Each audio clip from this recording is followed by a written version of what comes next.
Welcome to Tenor Tech, where I solve the problems you didn't even know you had.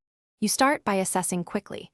Note when the pain began and whether one or both eyes are affected, because mechanism guides treatment.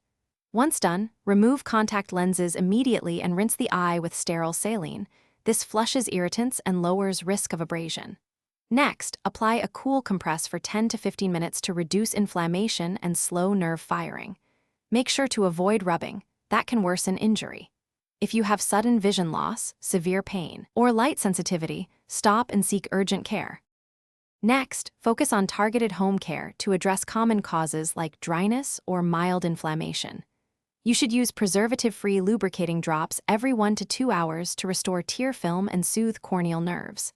If pain persists, take an oral analgesic, acetaminophen or ibuprofen, following the label for dose and timing. This reduces discomfort and inflammation. Then inspect the eyelid and lashes under good light, and gently remove any visible debris with a clean cotton swab dipped in. To finish care, monitor improvement. If pain and redness decline within 24 to 48 hours, taper lubricating drops and rest from screens and bright light to prevent relapse. However, if you get worse, severe pain, new blurry vision, pus-like discharge, or a history of trauma, go to urgent care or the emergency department immediately.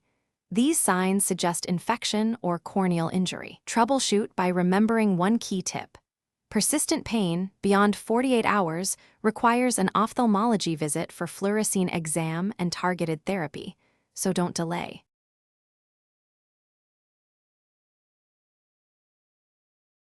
Thanks for watching. Subscribe to keep your life in tune.